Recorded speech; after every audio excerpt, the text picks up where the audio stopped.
Assalamualaikum warahmatullahi wabarakatuh. Perkenalkan, nama saya Krisnanda Adelina, kelas Manajemen 22B, NPM 22411140. Di sini saya akan mempresentasikan materi yang ketujuh, yaitu pengambilan sampel. Teknik pengambilan sampel atau sampling adalah proses dan cara pengambilan sampel untuk memperkirakan keadaan suatu populasi. Teknik sampling dibagi menjadi dua jenis, yaitu probability sampling dan non-probability sampling. Probability sampling adalah metode pemilihan sampling dari suatu populasi dengan menggunakan kaidah-kaidah probabilitas. Teknik penarikan sampel di mana setiap unsur atau elemen sampling diberi kesempatan yang sama untuk diikutkan atau dipilih dalam sampel. Syarat pengungkapan sampel probabilitas adalah tersedianya daftar anggota populasi atau daftar unsur atau elemen populasi, kerangka sampel atau sampling frame. Sedangkan non-probability sampling adalah metode pemilihan sampel dari suatu populasi dengan tidak menggunakan probabilitas. Kaidah-kaidah pengambilan sampel probabilitas caranya sederhana dengan mengundi elemen anggota populasi dan tabel angka acak. Jenis pengambilan sampel probabilitas di mana setiap unit K dalam daftar yang dipilih untuk dimasukkan ke dalam sampel cluster membagi populasi menjadi banyak subgrup, di mana setiap subgrup terdiri atas elemen yang sama. Stratified penarikan sampel acak struktur dilakukan dengan membagi anggota populasi dalam beberapa sub-kelompok yang disebut strata. Lalu suatu sampel dipilih dari masing-masing strata. Pengambilan sampel non-probability.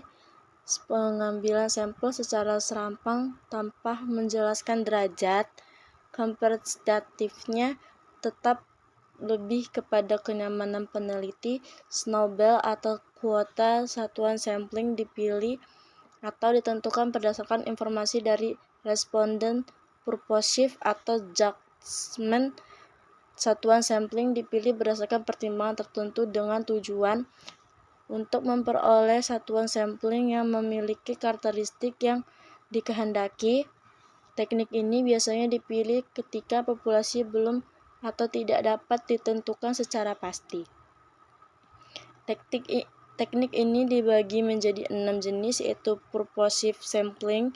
Purposive sampling pasti adalah penentuan sampel berdasarkan kriteria yang telah ditetapkan oleh peneliti. Penetapan itu dilakukan sesuai dengan pertimbangan yang dinilai dengan mewakili populasi. Teknik sampling ini bisa dibilang menjadi salah satu teknik yang paling banyak digunakan dalam penelitian, sebab teknik ini cenderung menghasilkan sampel yang berkualitas. Hal itu dikarenakan penelitian sudah menentukan sendiri kriteria yang menurutnya akan mempresentasikan populasi. Kelebihan dari metode ini adalah tujuan dari penelitian akan lebih terarah. Selain itu, sampel juga akan relevan dengan penelitian yang dilakukan. Sedangkan kekurangannya adalah tidak bisa menjamin bahwa sampel bisa menjadi representasi populasi. Snowball sampling juga dikenalkan dengan teknik bola salju. Teknik pengambilan sampel ini dilakukan dengan cara wawancara kepada sampel pertama untuk mengambil sampel berikutnya dan secara terus-menerus sehingga kebutuhan sampel dapat dipenuhi.